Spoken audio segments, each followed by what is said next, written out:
അയലൂർ പ്രാണയോഗയുടെ നേതൃത്വത്തിൽ യോഗാ ദിനാചരണം സംഘടിപ്പിച്ചു. Panchayat standing committee chairman SM Shajahan ഉദ്ഘാടനം ചെയ്തു. നമ്മൾ യോഗ എന്ന് പറയുന്ന പരിശീലനവും അല്ലെങ്കിൽ ആ അഭ്യാസവും ഒക്കെ ഇപ്പോൾ കൂടുതൽ പ്രചാരം നേടിയിട്ടുണ്ട് എന്നുള്ളത് കൊണ്ടാണ് പണ്ടത്തെ നമ്മുടെ നാട്ടിലൊക്കെ പറയുന്ന എക്സസൈസ് ചെയ്യുക എന്ന് പറയുന്ന രീതി, അതല്ലെങ്കിൽ പിന്നീട് ജിമ്മിലേക്ക് പോവുക എന്നുള്ളത്.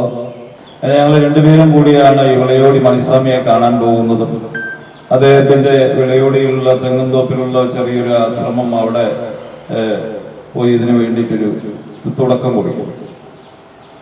അങ്ങനെ അദ്ദേഹത്തിൽ നിന്ന് കിട്ടിയ യോഗ പരിശീലനം ആ കാലഘട്ടത്തിൽ ഒരു 3 വർഷക്കാലം തുടരാൻ കഴിഞ്ഞു.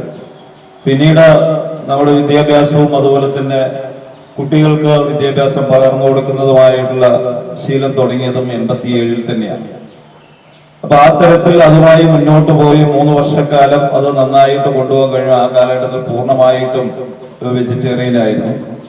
കോളേജില് കോച്ചിങ് ക്യാമ്പ്, വോളിബോളിലേക്ക് കോച്ചിങ് ക്യാമ്പ് തുടങ്ങി അവസാന വർഷം, ഞാൻ ഡിഗ്രി അവസാന വർഷം പഠിക്കുമ്പോഴാണ് ഒരു കോച്ചിങ് ക്യാമ്പില് നിർബന്ധമായിട്ടും പങ്കെടുക്കുന്ന ഒരു അവസ്ഥയുണ്ടായപ്പോൾ അവിടെ സാറ് നിർബന്ധമായിട്ടും രാവിലെ പഴവും നേന്ത്രപ്പഴവും മുട്ടയും നിർബന്ധമായിട്ടും കഴിക്കണം എന്നുള്ള ഒരു ശാഠ്യമുണ്ട്.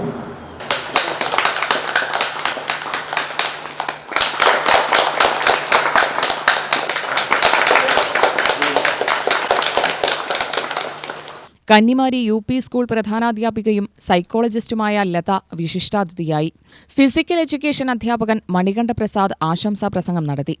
ആയുഷ് കോമൺ യോഗ പ്രോട്ടോകോൾ എന്ന വിഷയത്തിൽ യോഗ പരിശീലകൻ ജയപ്രകാശ് സെഷൻ നയിച്ചു. ശ്വാസം എടുത്തുകൊണ്ട് മുകളിലേക്ക്, ശ്വാസം വിട്ടുകൊണ്ട് താഴ്ത്തിക്കും. ഒരു 10 പ്രാവശ്യം ചെയ്യുക. ശ്വാസം എടുത്തുകൊണ്ട് മുകളിലേക്ക് പതുക്കെ ചെയ്താൽ മതി.